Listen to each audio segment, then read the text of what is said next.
My old sound from Louisiana, living alone on a bioland. Never again is Cajun man, but he met a pretty little Cajun queen called Mary Ann. Old Sam worked all day till the sun went down on Saturday night. He's going to town, making and making and a boogie and a fine up fool, John Brown. My whole Sam and Mary Ann, raising little Cajuns on the bioland, living and loving and a making man. That's what I told him, my old Sam and Mary Ann, old Sam. On we go now to part 3 of our tree series. Follow along as we make some progress today on our O-scale trees for the Mosquito Creek Lumber Company On30 Swamp Log and Railroad. And you can see the bark texture and the root detail, and I'm very happy with the way these trees turned out. This is a massive tree, very big, and we are ready to get started with the next step. And this is kind of fun. This is going to really give the tree some character. Going to add some Spanish moss. And when we think about trees down in the deep south, we see them with Spanish moss. Even out in other areas of the country, Spanish moss can be found on trees, like in the Pacific Northwest, a little bit different than the typical swamp, southern Louisiana type of moss or parasite growth that lives on trees, but kind of cool. And I think to really set the scene, we'll want to have these branches draped with Spanish moss. Now I've been messing around with different materials to figure out how to reproduce Spanish moss so it looks realistic. I'm going to put them on these trees in the Blackwater Junction area, but I'm also going to be doing those on the large cypress trees that are growing in the swamp. But we'll work on these, and let me show you what I've come up with.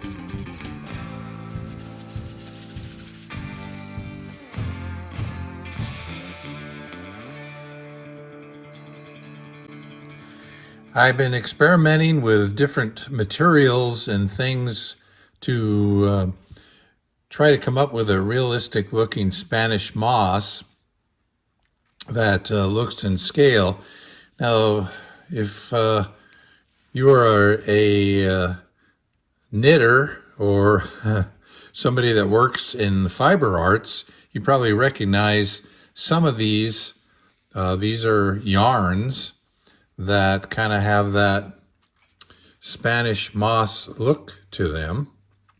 I don't know exactly what the names of these are, but I've gotten a few bolts or sections of these. Now, this is a green color. This is just as it comes from the manufacturer. And then this one I've painted to kind of get an idea how it would look painted on the trees. It has these really long strands, but I just have not really come up with a way of using these so they look realistic. I might use these strings as plants, hedges, weeds along concrete walkways or roadways, and then sprinkle them with some of the little foam or leaf material, scale leaves, and maybe use those. So kind of ruled that out for that. This was another one that I bought. It's kind of elastic and it's real disco-y, very shiny. And I'm sure this looks really cool in a knitted sweater or cap. And I'm trying to see if this would be a good choice as well, being painted and hanging, but it just seems very thick, too thick for scale representation. Again, I might use these to represent bushes or something like that. So that's a no. And lastly, I bought some of this material, same concept, only longer strands. And this is close, very close to what might work, but we'll have to experiment with that some more and see. I envisioned gluing these to the branches and having them hang down somewhat like that, but still it really doesn't come across the way I envision. My number one choice is the Woodland Scenics polyfiber, and if you're familiar with this, so you can stretch this out and lay it down on your scenery, top it with a little bit of the ground foam material or leaves, and it gives a pretty good representation of a low-lying bush, something like berry bushes or something like that out on the forest or in empty abandoned lots. So this is probably going to be my top choice to represent the Spanish moss. Now here I've taken some of the Spanish, I'm already calling it Spanish moss, some of the polyfiber and spray painted it a tan color. And here you can see that after painting it, these fibers get a little bit thicker and not as, I don't know, they have more of a texture to them, a little bit thicker texture. And I think these are going to work out real well to represent Spanish moss. So going back to the good old tried and true matte medium, I'm going to use this to adhere my simulated Spanish moss, my polyfiber material, to the branches of my tree. And I'm doing this before adding the thatching or painting them, because I'm going to end up having to go back in and paint the entire tree, which will continue to add more texture and a little bit of thicker dimension to the polyfiber.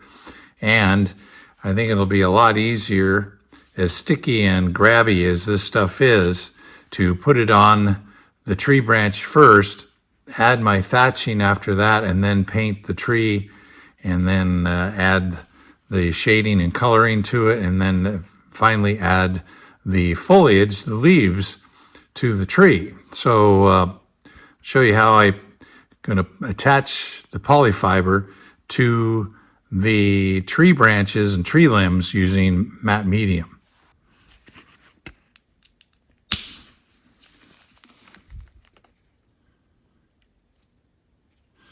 Just going to add just a little bit there into my palette. Just going to be using just an old paintbrush, and I'm going to use it, try it full strength, and that should give it some good adhesive power.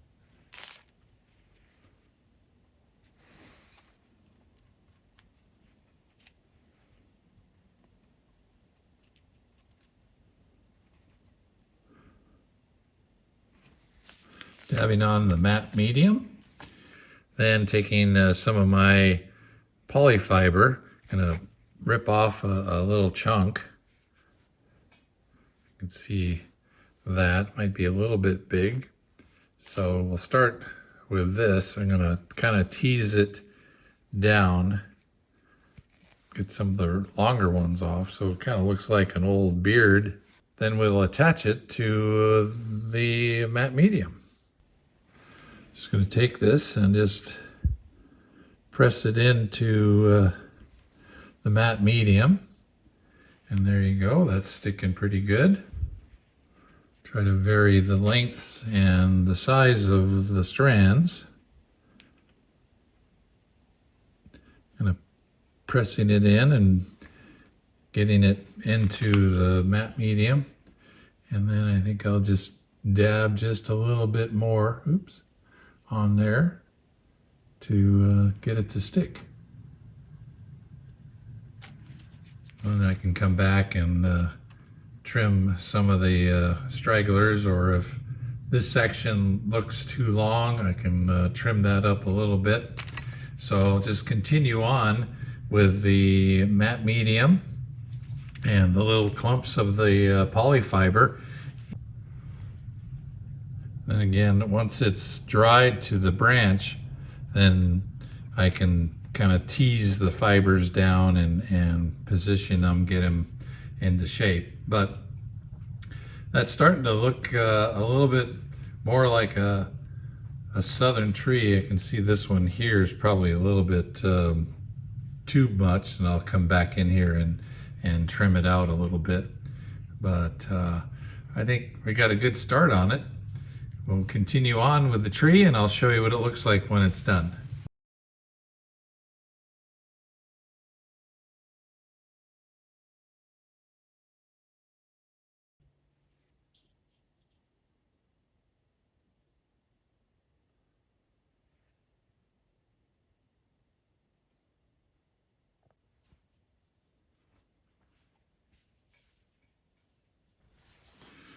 Our Spanish moss is now dried and glued onto our branches.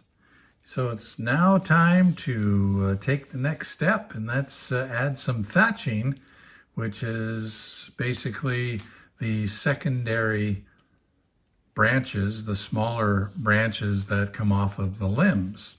We're going to accomplish that with matte medium and some about 12 millimeter long static grass. So what I'm using is what I had in my scenery supplies. It's 12 millimeter static grass, and I've got some more on order so I can do more trees. But basically, if you're familiar with static grass, it is these long fibers that when adhered to your layout with the use of a static grass applicator, it gives you the illusion of standing long grass. As you can kind of see, that's what it looks like when it's on your layout. It looks like grass.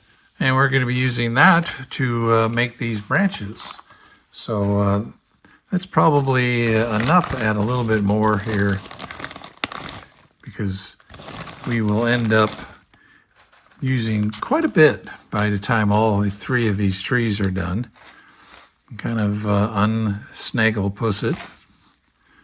And it doesn't matter what color, because we're going to end up painting the trees before adding the leaves. So it could be green, could be brown, doesn't really matter. We're going to end up painting the whole tree before we get to the finishing stage of adding the leaves.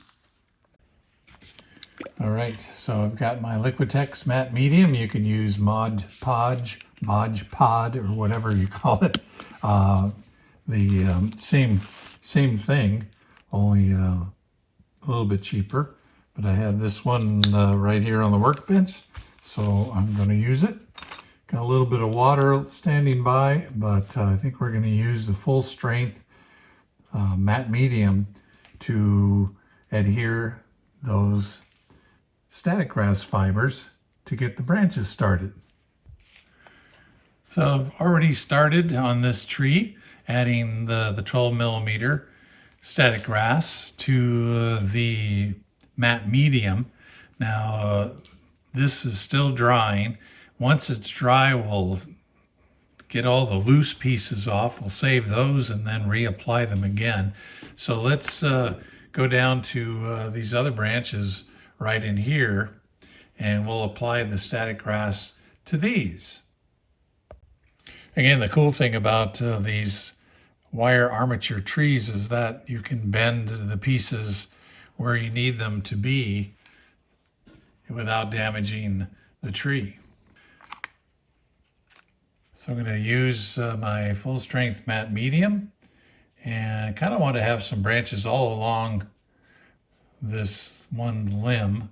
So kind of liberally put the matte medium on our wire armature that's been covered with the fiber paste and is now dry. And then we'll take some of our static grass and just kind of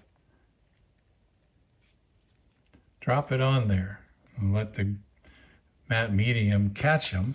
Okay, so that looks really nice. So we're just going to leave that. We're going to let it be. We'll get to the next branch. Here we go, a little bit more. I'm going to bend this one up so it's more flat. I've got these loops which we will cut once the static grass is glued in place, and that'll give us some extra limbs on this tree. But right now we're going to use those limbs to try to catch the thatching, make it a little bit easier. So what I'll do is grab a little bunch of the static grass, and I have my container under it to catch all the extra stuff that's falling, and kind of lay that in there. Here's my other little branch. Come over here, put some on there, and maybe just a little bit more there. Now, as you can see, there's a whole bunch of extra material that's laying across these loops, and that's fine. That's why the loops are there, is to catch that extra material and help it stay in place while the matte medium dries. So there you go. And once it's dry, we'll take the excess material off of these branches and continue on, giving it a second go around with the static grass thatching. In the meantime, let's go find ourselves some more branches and add the static grass.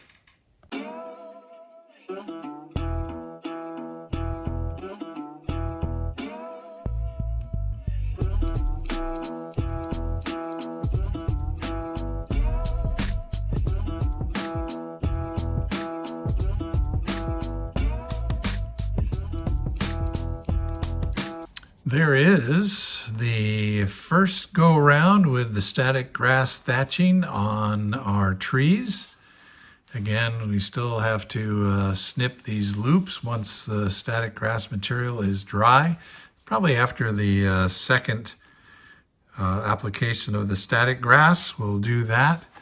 And then we'll be ready to go on to the next step.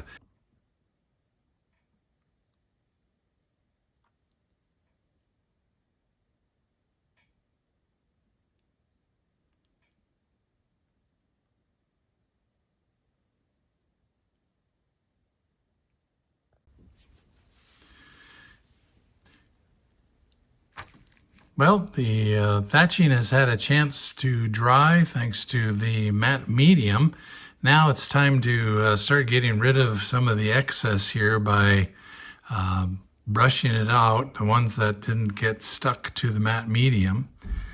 And we'll start doing that, and that way we can save all that extra and use it for the next go around. So let's get started with that. So basically what we do is just kind of give it a rub, tap, pull the extra thatching, which is actually 12 millimeter static grass.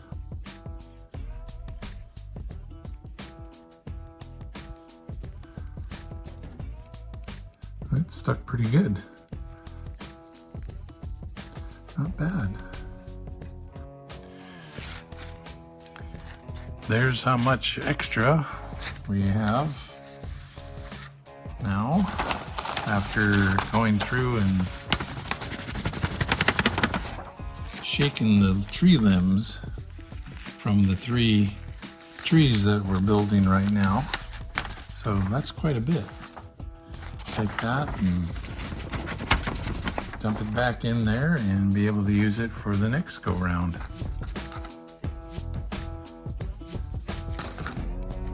Save some money.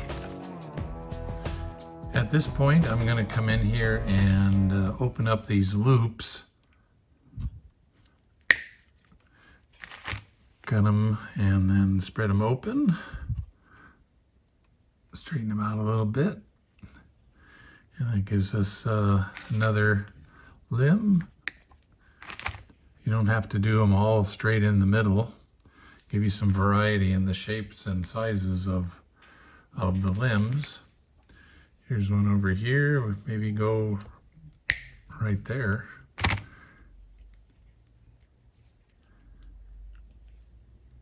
And open that up.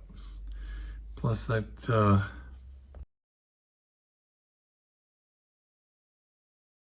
that really gives you a good view of how the static grass sticks to the limbs, and there might be a couple extra doodads there, and makes it look like smaller branches coming out.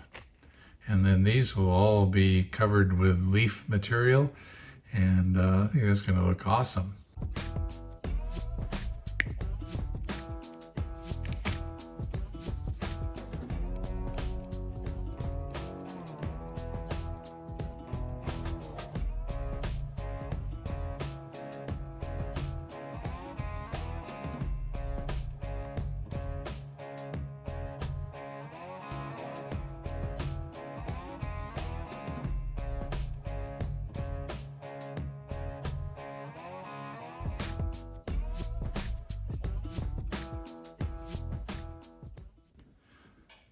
Now all the loops have been snipped, and it looks a little bit more realistic as a tree without those loops.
And the cool thing about these wire armature trees is that you can bend the branches and get them out of the way, and the fiber paste doesn't crack. It's very flexible, so you can move and position your tree branches anywhere you want.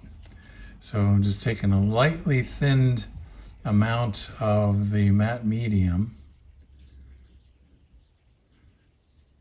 and just touching the thatching fibers, the static grass fibers. This one didn't get a lot of stuff there. And then coming in, let's do the other hand here, coming in with some of the 12 millimeter static grass. Just kind of letting the matte medium stick. And then that looks pretty good. We'll let that dry and then get rid of the excess like we did before. And I think they'll be good.